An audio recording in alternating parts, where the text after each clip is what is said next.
Эртеси таң атып күн көтөрүлдү. Аңгыча эле күндүн көзү көрүнбөй айлананы күүгүн басып, жамгыр нөшөрлөп, тоодон ылдый койдой таштар кулап баштады. Бороон чапкын күчөп, алып кара куштун учуп келатканы дайым болду. Алып кара куш балапандарыман айрылдым деп кокуйлап ыйлап келатыптыр. Куш учуп келип конгондо оордугунан теректин башы 3 жолу ийилип жерге тийип, 3 кайра оңолду.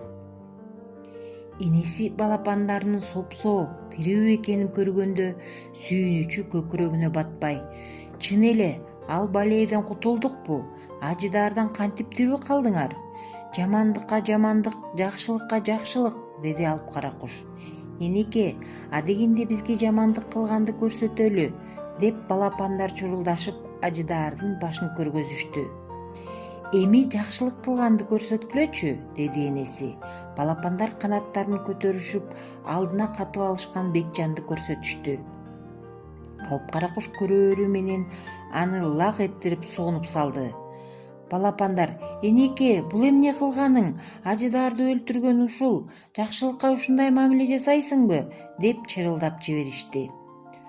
Алып кара куш жигитти кайра кусуп: "Ай шашмаларым-ай, дагы бир аз кое турганыңарда, бул жигит мындан да балбан, баатыр, эр жүрөк болуп жаралбайт беле", деп балапандарына айтты да жигитке кайрылып: "Жакшылыкка жакшылык, каалаганыңды айткын", деди. "Мени ашуудан, чытырман токойдон, учу-кыйырсыз чоң деңизден ары алып өтүп, зымырык кушту кайдан табаарымды көрсөткүн", деди жигит мүдөөсүн айтып. Алып кара куш ары карап ыйлап, бери карап күлүп туруп: "Макул, айтканыңдай болсун, 3 күн күткүн. Мен жолго өзүмө жана балапандарыма азык камдайын", деди да учкан бойдон кетти.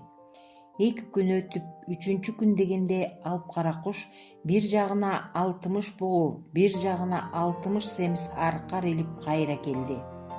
Бекжан алардын баарын союп, этин бөлүштүрүп, терийлерин ийилеп чанаш жасады.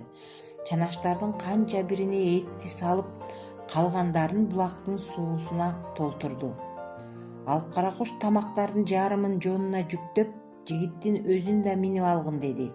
Анан балапандары менен коштошту. Бекжанга кайрылып: "Көзүңдү катуу жумуп алгын, антпесең башың айланып, жерге кулап кетесиң. Мен айтканда гана көзүңдү ачасың. Эгерде башымды оң жагыма бурсам, анда эт бересиң. Ал эми сол жагыма бурсам, ичерге суу бересиң", деди.